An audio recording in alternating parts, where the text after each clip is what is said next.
باہر ہلکی ہلکی بارش ہو رہی تھی، آسمان برس رہا تھا اور موسم کافی حد تک خوشگوار ہو چکا تھا۔ صبح کے 7 بج رہے تھے اور الارم کی آواز سے اس کی آنکھ کھلی تھی۔ وہ ہڑبڑا کر اٹھی تھی اور جلدی سے منہ پر پانی کے چھینٹے مار کر وہ کچن میں آئی تھی۔ کچن کا منظر دیکھ کر وہ دنگ رہ گئی تھی۔ اسے بے تحاشا غصہ آیا تھا۔ اس کا دل چاہا کہ وہ کچن میں موجود شخصیت کا گلا دبا دے۔ اسے اس لڑکی سے کوئی خاص قسم کا بیر تھا اور اس کا گھر تھا، اور وہ لڑکی کچن میں نہ جانے کیا کر رہی تھی۔ تم یہاں کیا کر رہی ہو؟ وہ تقریباً چلائی تھی۔ اس کے چلانے کی آواز سنتے ہی وہ لڑکی مڑی تھی اور اس کے ہاتھ سے چائے کا کپ چھوٹ کر گر گیا تھا، یعنی وہ اس کی آواز سے ڈر گئی تھی۔ تمہاری ہمت کیسے ہوئی کچن میں آ کر کچھ بھی بنانے کی؟ اس گھر کی ملکہ میں ہوں، تم نہیں۔ یہ بات تمہیں کتنی بار سمجھانی پڑے گی؟ وہ آگے بڑھ کر اس کے کان کے پاس بھرپور طریقے سے چلائی تھی۔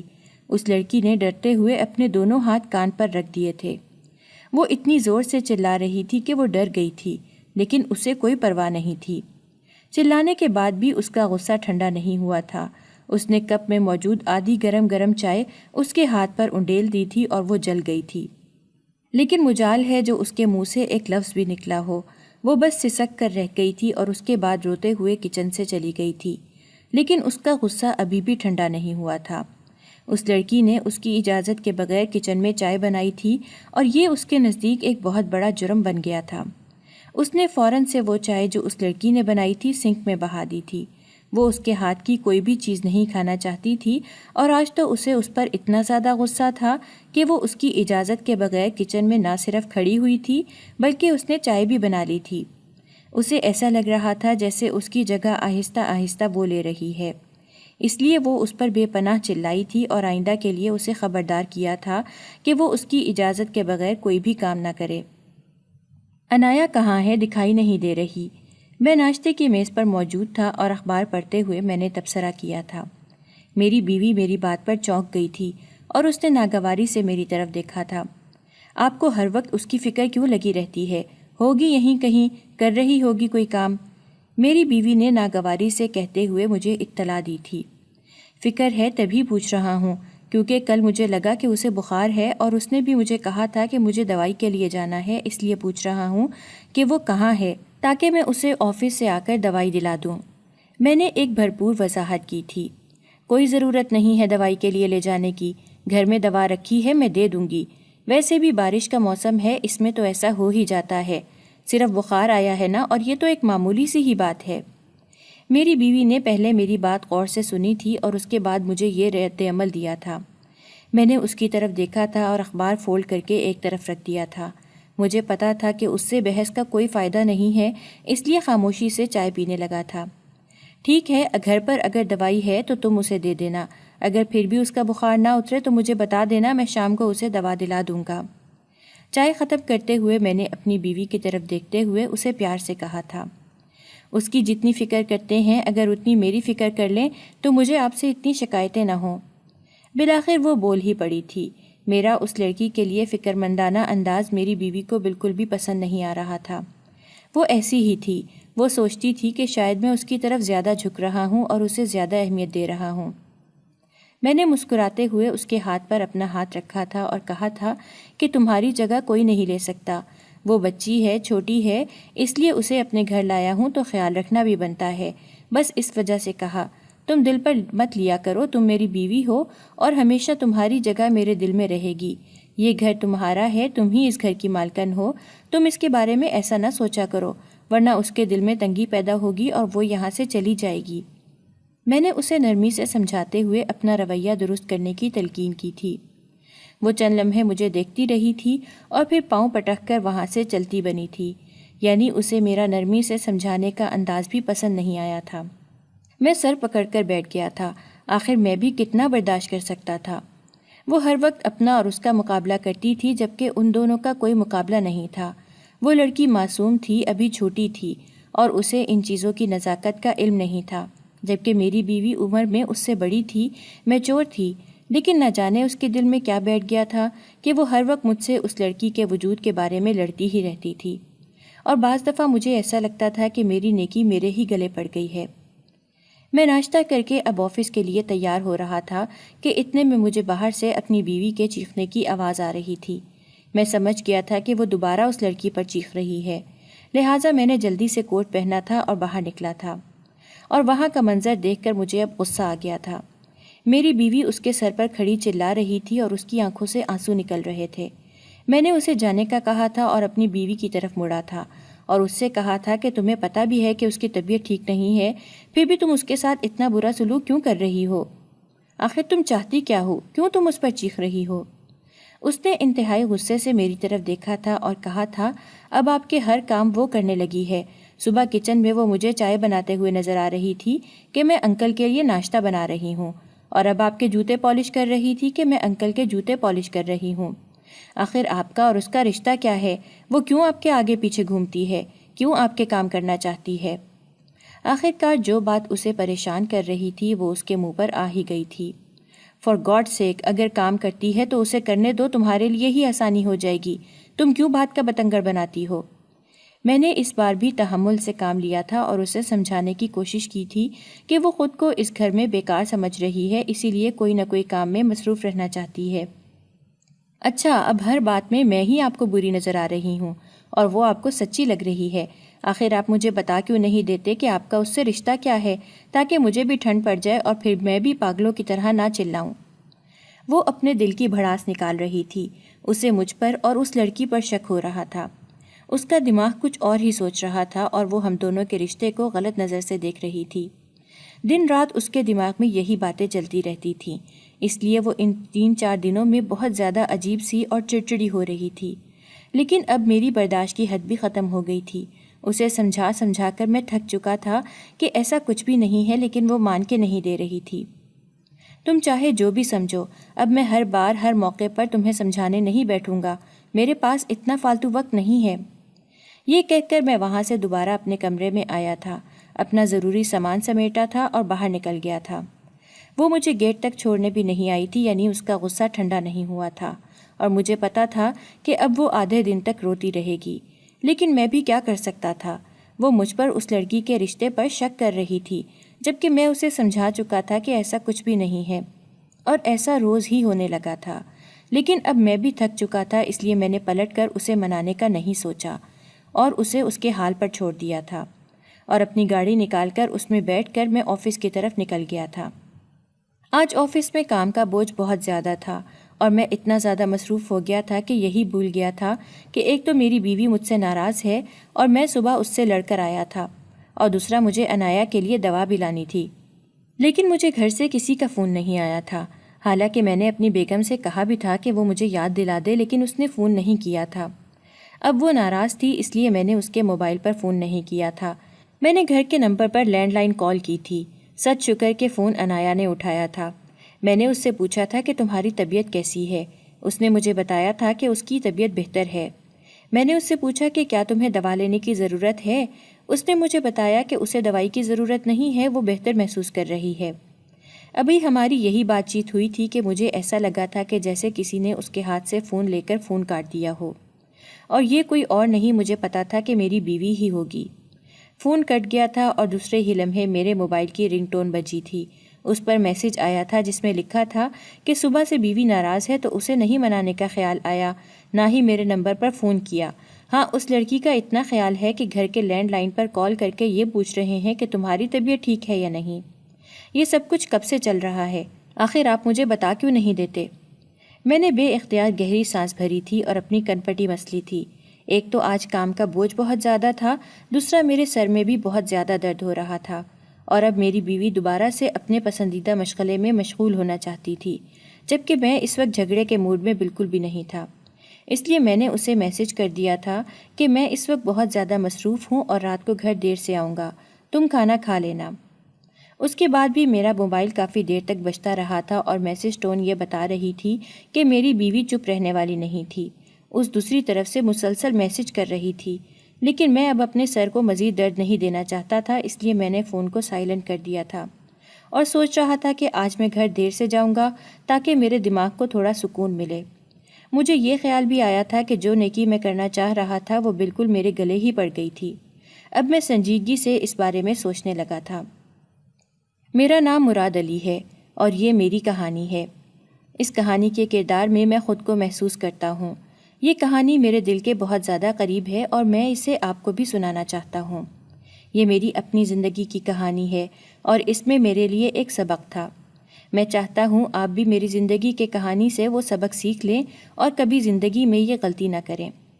میں نے جب سے آنکھ کھولی تھی تو خود کو اکیلا ہی پایا تھا، حالانکہ گھر بھرا پڑا تھا، لیکن میں خود کو ہمیشہ اکیلا ہی محسوس کرتا تھا۔ اس کی وجہ یہ تھی کہ مجھے پتہ چلا تھا کہ میرے والدین میری پیدائش کے بعد ایک حادثے میں اکٹھے ہی جاں بحق ہو گئے تھے، اور میں کیونکہ اس وقت چھوٹا تھا اور گھر پر تھا لہٰذا بچ گیا تھا اور زندگی کی ٹھوکریں کھانے کے لیے مجھے چن لیا گیا تھا۔ یعنی میں بچپن ہی سے یتیم تھا۔ مجھے میری دادی نے پالا تھا، اس کے بعد وہ بھی چل بسی تھیں۔ ان کے جانے کے بعد میں اپنے چچا چاچی کے رحم و کرم پر تھا۔ ان کے اپنے بھی بچے تھے، اس لیے مجھے وہ توجہ نہ ملنے کے برابر ہی ملتی تھی۔ اس میں ان کا قصور بھی نہیں تھا، زندگی ہی بے رحم تھی میری۔ میں کسی اور سے کیا شکوہ کرتا؟ گھر میں تنگ دستی تھی، غربت تھی، یہاں تک کہ بعض دفعہ تو ان کے بچوں کا جھوٹا کھانا ہی کھانا پڑتا تھا۔ ان کے بچوں کی اترن میں پہنا کرتا تھا اور یوں ہی زندگی بسر ہو رہی تھی۔ حالانکہ ایسا نہیں تھا کہ غربت ہمیشہ سے ہمارے گھر میں ڈیرے ڈالے بیٹھی ہوئی تھی۔ چچا کو کاروبار میں نقصان ہوا تھا اور اس کے بعد انہوں نے پھر دوبارہ کوئی کاروبار کرنے کی کوشش نہ کی تھی۔ ان کے اندر ایک خوف بیٹھ گیا تھا کہ دوبارہ اگر انہیں نقصان ہو گیا تو وہ جان سے ہی ہاتھ دھو بیٹھیں گے، اس لیے انہوں نے ریڑھی لگانے پر ہی اکتفا کیا تھا۔ اور ریڑھی کی آمدنی گھر میں موجود 7 جانوں کا پیٹ کیسے پال سکتی تھی، جبکہ مہنگائی کا طوفان بھی بے ہنگم ہو چکا تھا۔ لیکن میری قسمت میں کچھ تبدیلی تو اللہ پاک نے لکھ رکھی تھی، اس لیے جب پھپھو چچا سے ملنے آئیں اور انہوں نے میری حالت دیکھی تو انہوں نے چچا سے کہا تھا کہ جواد، تم نے مراد علی کا کیا حال کر دیا ہے؟ اگر تمہیں اسے پالنے میں دقت پیش آ رہی ہے تو تم اسے میرے حوالے کر دو، کم از کم میں اسے پڑھا لکھا کر اس قابل تو کر دوں گی کہ وہ اپنا خود کما سکے۔ اور چچا کو تو جیسے مجھ سے چھٹکارا ہی چاہیے تھا۔ انہوں نے مجھے پھپھو کے حوالے کر دیا تھا اور پھپھو مجھے اپنے گھر لے آئی تھیں۔ حالات وہاں بھی کم و بیش یہی تھے، ہاں پر اتنا تھا کہ مجھے کھانا پیٹ بھر کر مل جاتا تھا۔ پھپھو نے مجھے پڑھائی پر زور دینے کا کہا تھا اور میں نے اچھے بچوں کی طرح ان کی بات مان لی تھی اور اپنی پڑھائی پر توجہ دینے لگا تھا۔ پڑھائی پر توجہ دیتے ہی مجھے لگا تھا کہ میں واقعی میں کچھ کر سکتا ہوں، اور یہی دھن مجھ پر سوار ہو گئی تھی۔ پھپھو مجھ سے گھر کے سارے کام کرواتی تھیں، مجھے کوئی اعتراض نہیں تھا کیونکہ وہ کھانا تو دیتی تھیں اور اس کھانے سے جو مجھے توانائی ملتی تھی میں رات میں اسے پڑھنے پر گزار دیتا تھا، اور ان کے کاموں پر کوئی اعتراض نہیں تھا۔ میں رات کو دیر دیر تک جاگ کر پڑھتا رہتا تھا، یہاں تک کہ میں نے بہت اچھے نمبروں سے میٹرک پاس کر لیا تھا۔ اس زمانے میں میٹرک تک پڑھنا بھی بہت زیادہ اچھا سمجھا جاتا تھا، لہٰذا اب میں 3 کام کرنے لگا تھا۔ ایک تو پھپھو اور ان کے گھر کے کام، دوسرا اپنی پڑھائی اور تیسرا اپنی ایک پارٹ ٹائم جاب۔ اس سے مجھے بہت سہارا ملا تھا اور یوں میں نے گریجویشن کر لی تھی۔ گریجویشن کے بعد پھپھو کو نہ جانے کہاں سے یہ بات سوجی تھی کہ میرے سر پر صحرا سجنا چاہیے، اور اس مقصد کے لیے انہوں نے لڑکی تلاش کرنا شروع کر دی تھی۔ میں نے انہیں منع بھی کیا تھا کہ میں اس وقت پڑھائی پر توجہ دینا چاہتا ہوں، لیکن پھپھو نے مجھے ڈانٹ کر چپ کروا دیا تھا کہ پڑھائی تم شادی کے بعد بھی کرتے رہنا۔ یوں انہوں نے میری شادی کر دی تھی، لیکن میری پڑھائی کی دھن ختم نہ ہوئی تھی۔ طویل عرصہ یتیمی، دوسروں کی جھڑکیاں سنتے، گالیاں کھاتے اور آدھا پیٹ بھرتے ہوئے گزری تھی، اس لیے میرے ذہن سے یہ دھن نہ نکلتی تھی کہ میں پڑھ لکھ کر کچھ بننا چاہتا ہوں، اور یہی دھن مجھ پر ایسی سوار ہوئی تھی کہ میں واقعی میں پڑھ لکھ کر ایک بہت اچھی کمپنی میں بہت اچھی پوسٹ پر کام کر رہا تھا۔ ان تمام چیزوں میں ایک تو میرا خود کا بہت بڑا ہاتھ تھا، دوسرا میری لگن اور محنت تھی، اور تیسرا میری بیوی کا صبر تھا۔ اب زندگی کی گاڑی اچھی چلنے لگی تھی۔ جب ہم سفر اچھا مل جائے تو سب کچھ اچھا ہونے لگتا ہے، اور یہی سب کچھ میرے ساتھ بھی ہوا تھا۔ بیوی کو میرے سفر کا علم ضرور تھا، لیکن میں نے اس سے اپنی زندگی کی وہ تلخیاں چھپا لی تھی جو میں نے یتیمی میں برداشت کی تھیں۔ میں ویسے بھی اپنے اچھے دنوں میں برے دنوں کو یاد کر کے انہیں برا نہیں بنانا چاہتا تھا۔ زندگی اچھی گزر رہی تھی، ہاں بس ایک نعمت سے اللہ نے محرومی رکھی ہوئی تھی، اور وہ تھی اولاد کی نعمت۔ اس چیز کی کمی مجھے کبھی کبھی محسوس ہوتی تھی، لیکن میں اپنی بیوی کو یہ بات محسوس نہیں ہونے دیتا تھا۔ بالآخر اللہ تعالیٰ نے مجھے صاحب اولاد کرنے کی ٹھانی تھی، اور اس طرح سے صاحب اولاد کیا تھا کہ میرے ذہن و گمان میں بھی نہیں تھا۔ ہوا کچھ یوں تھا کہ ایک بار آفس سے واپس آتے ہوئے مجھے کچرے کے ڈھیر کے پاس ایک بہت پیاری سی بچی کھڑی نظر آئی تھی۔ اس کے گال بالکل گلابی تھے اور اس کی آنکھوں میں ایک عجیب سی چمک تھی۔ وہ لڑکی درمیانے قد کی تھی اور اس کی عمر یہی کوئی 9-10 برس کی ہوگی۔ مجھے اس لڑکی پر بہت زیادہ پیار آیا تھا۔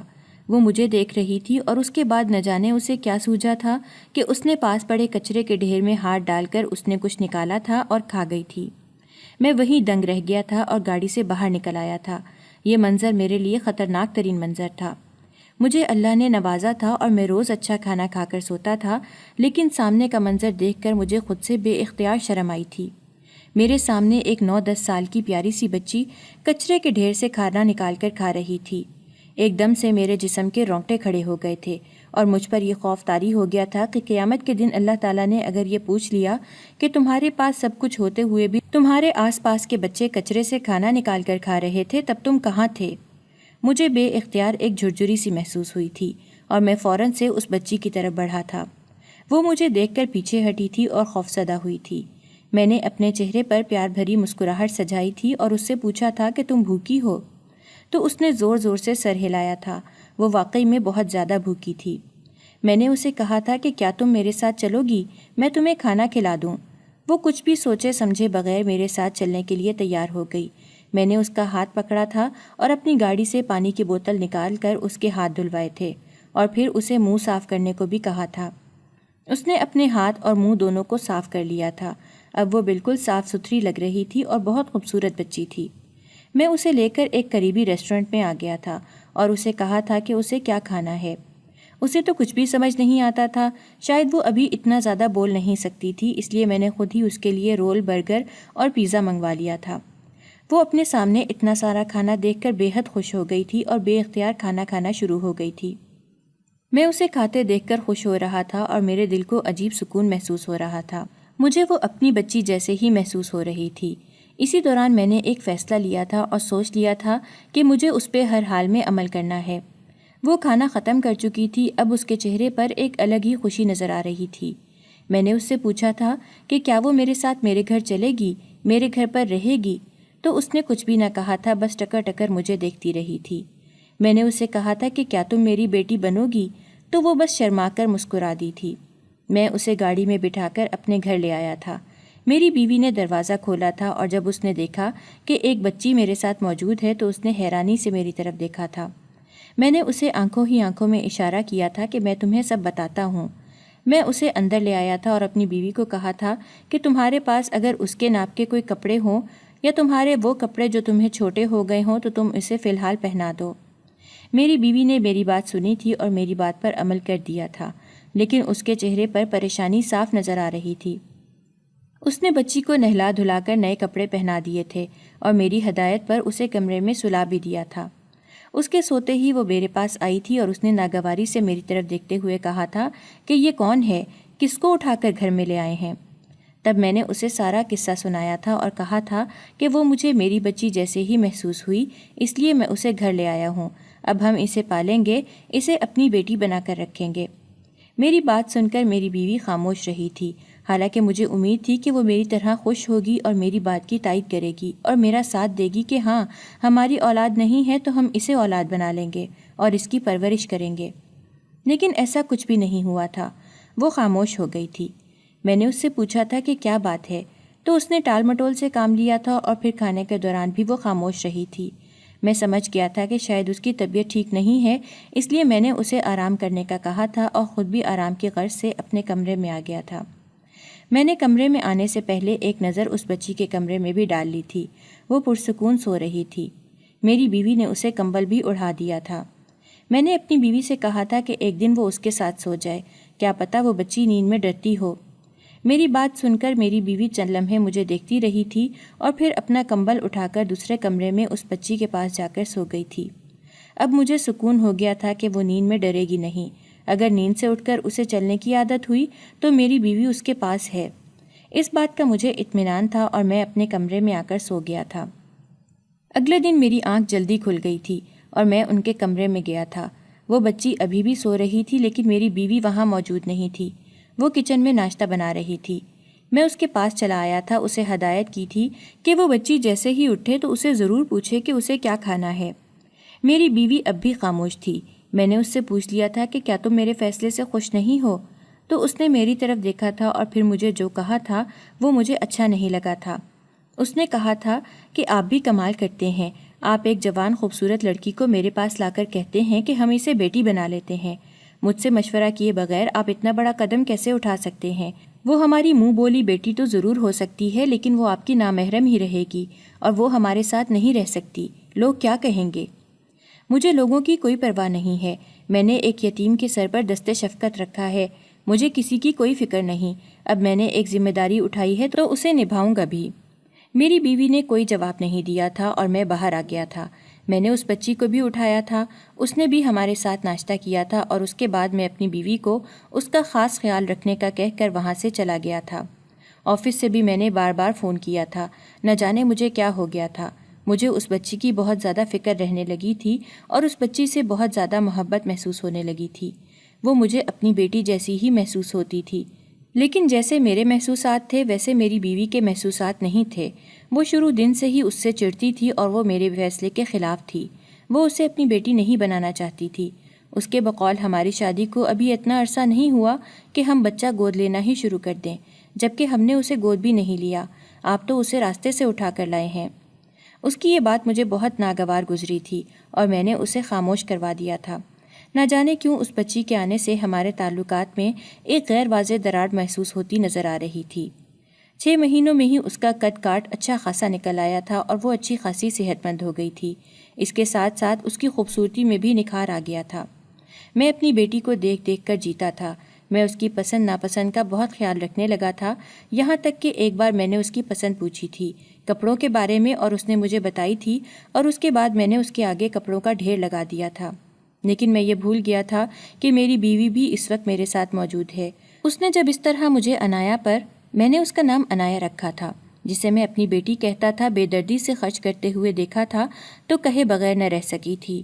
میری تو حسرت ہی رہی کہ کبھی آپ بھی میرے لیے خود سے کچھ لائیں اور اسی طرح تحفوں کے ڈھیر لگائیں، لیکن ہائے قسمت، میری قسمت سے زیادہ اچھی قسمت تو اس لڑکی کی ہے جسے اللہ نے راتوں رات راستے سے اٹھا کر اس عالیشان گھر میں لا پٹخا۔ اس کی بات سن کر مجھے اندازہ ہوا تھا کہ وہ میری بیٹی کے بارے میں کیا سوچتی ہے، حالانکہ اس سے پہلے وہ خاموش رہتی تھی، اس کے کام کر دیا کرتی تھی، لیکن پچھلے 2 دن سے نہ جانے اسے کیا ہوا تھا کہ وہ بات بات پر تانے دیا کرتی تھی، اور اس کی باتوں سے مجھے ایسے محسوس ہوتا تھا جیسے وہ میرے اور اس کے رشتے کو غلط نگاہوں سے دیکھتی ہے۔ آپ کے لیے تو پوری جان حاضر ہے۔ میں اس وقت مذاق کے موڈ میں تھا، حالانکہ مجھے اس کی بات بہت بری لگی تھی، لیکن پھر بھی میں نے جانے دیا تھا۔ رہنے ہی دیں آپ، سب کچھ دیکھ رہی ہوں، سن رہی ہوں اور محسوس بھی کر رہی ہوں، لیکن چپ ہوں تو اس کا مطلب یہ نہیں ہے کہ کبھی بھی نہیں بول پاؤں گی۔ یہ کہہ کر وہ وہاں رکی نہیں تھی اور چلی گئی تھی۔ اب ایسا ہی ہونے لگا تھا۔ اس نے مجھے بتایا تھا کہ تمہاری بیٹی اب جوان ہو گئی ہے، اس لیے تم اس سے تھوڑا فاصلہ رکھا کرو، اور میں یہ بات سمجھ گیا تھا۔ ویسے بھی میں ازراہ محبت اس کے سر پر دست شفقت رکھتا تھا، اس کے علاوہ میں اس سے نرمی سے بات کرتا تھا، اور ایسا کچھ بھی نہیں تھا کہ میری بیوی کو مجھے یہ ہدایت کرنی پڑے، لیکن میں نے یہ کڑوا گھونٹ بھی پی لیا تھا۔ اب وہ بات بات پر مجھے تانے دیا کرتی تھی اور اس کی باتوں سے صاف ظاہر ہوتا تھا کہ وہ مجھ پر اور میرے کردار پر شک کرتی ہے، اور اس لڑکی کی خوبصورتی سے شاید وہ حسد کھاتی تھی، حالانکہ میرا رب گواہ ہے کہ میں اسے اپنی بیٹی ہی سمجھتا تھا، اسے اپنی بیٹیوں کی طرح ہی پیار کرتا تھا، اس کے علاوہ میرا اس سے کوئی ناجائز تعلق یا رشتہ نہیں تھا۔ میری بیٹی، جس کا نام میں نے انایا رکھا ہوا تھا، وہ اتنی زیادہ سمجھدار تھی کہ اس نے ایک بار بھی اپنی ماں کی شکایت مجھ سے نہیں لگائی تھی کہ وہ اس سے ناروا سلوک رکھتی ہے، بلکہ وہ ہمیشہ اس کے اچھے سلوک کی تعریف کرتی تھی۔ عمر میں وہ ابھی صرف 11 برس کی تھی، لیکن سمجھداری میں وہ کہیں زیادہ آگے تھی۔ آج بھی اس نے صبح سے اس بات پر ہنگامہ کھڑا کیا ہوا تھا کہ میرے کچن میں جانے سے پہلے وہ کچن میں مجھے کیسے نظر آئی۔ میں نے درگزر کیا تھا، اس کے بعد وہ اس بات پر شروع ہو گئی تھی کہ اس نے تمہارے جوتوں پر پالش کیسے لگائی۔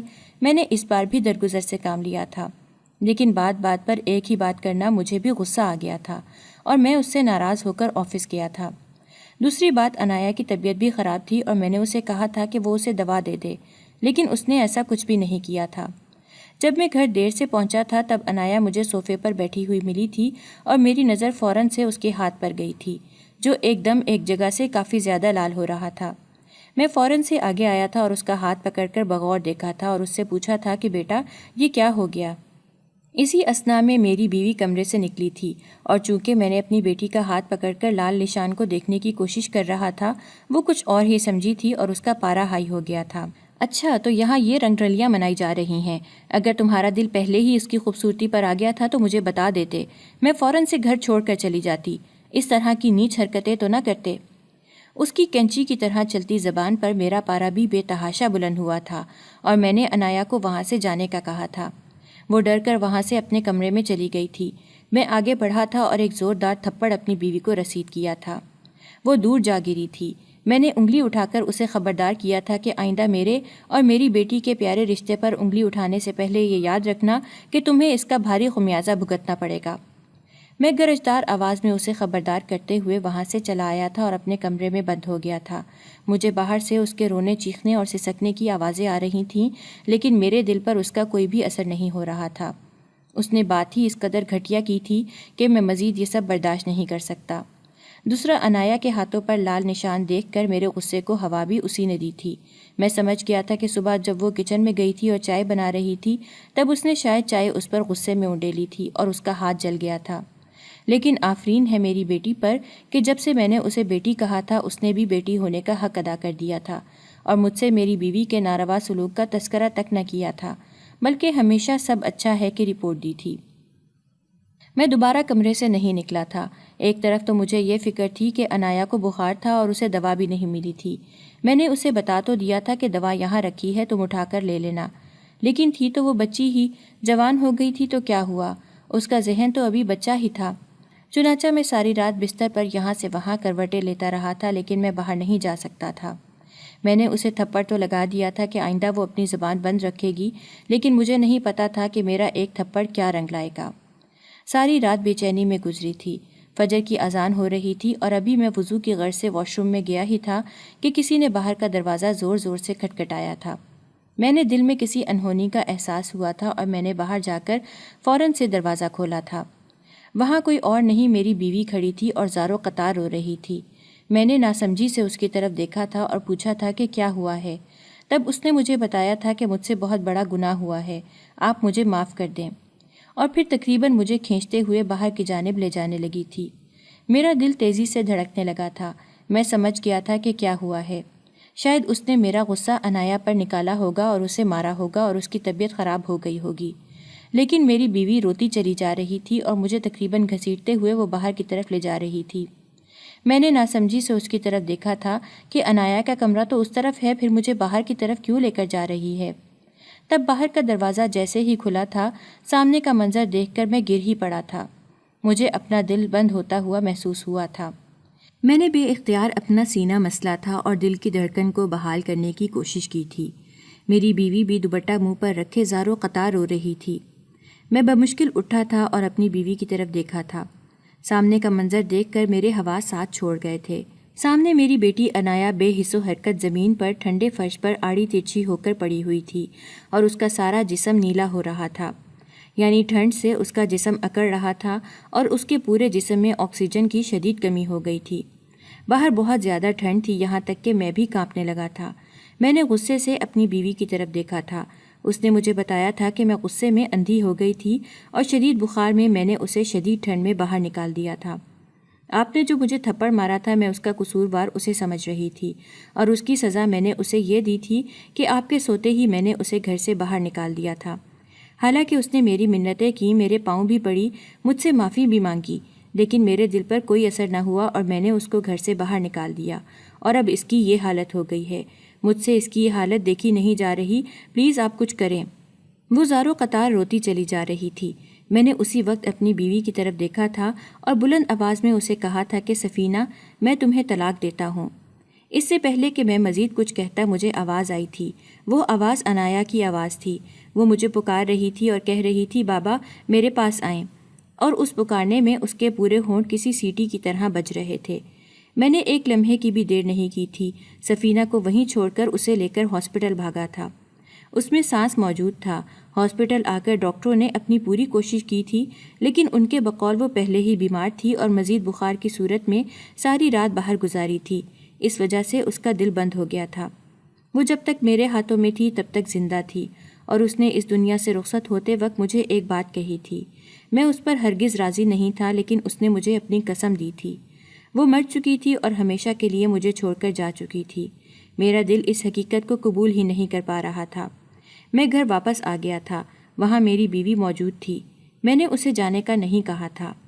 2 دن اس کی تدفین اور جنازے میں لگ گئے تھے اور میں کسی ہارے ہوئے جواری کی طرح گھر پر ہی دن گزارنے لگا تھا۔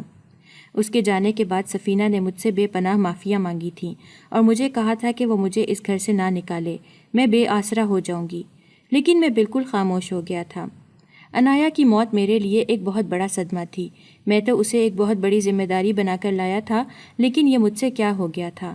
مجھے ذمہ داری قبول نہیں کرنی چاہیے تھی۔ میری بیوی انتقام میں اس حد تک گر چکی تھی کہ اس نے ایک معصوم کی جان لے لی تھی۔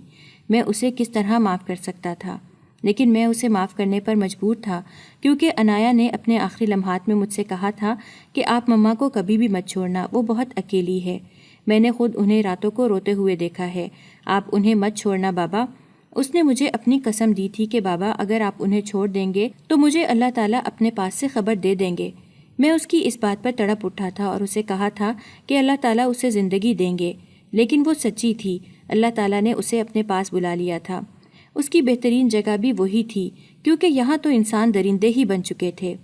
میں نے سفینہ کو معاف کر دیا، صرف اور صرف اس لیے کہ مجھے عنایا نے ایسا کرنے کا کہا تھا، اور ویسے بھی میں نے اسے ایک طلاق دی تھی، اس لیے میں نے اس سے رجوع کر لیا تھا۔ عنایا کے انتقال کے کچھ ہی عرصے بعد ہمیں اولاد کی خوشخبری ملی تھی، اور جب میری بیٹی پیدا ہوئی تھی، میری اپنی بیٹی، میرا اپنا خون، تو مجھے ایسا لگا تھا جیسے عنایا نے دوبارہ جنم لیا ہو۔ وہ ہو بہو عنایا کی کاپی تھی، اور ایسا لگتا تھا جیسے عنایا میرے ہاتھوں میں موجود ہے۔ میری زندگی میں پھر سے رنگ بکھر گئے تھے، لیکن سفینہ کے لیے ایک بہت بڑا پچھتاوا تھا۔ وہ جب جب اپنی بیٹی کو دیکھے گی اسے عنایا یاد آئے گی، اور اسے یہ ہمیشہ یاد رہے گا کہ اس نے ایک انسان کو ختم کرنے کی کوشش کی تھی، اور شاید قدرت نے بھی اس کے لیے یہ انوکھی سزا چنی تھی، خود اس کی اپنی بیٹی کی ہی صورت میں، اور مجھے اللہ کے انصاف پر یقین آ گیا تھا۔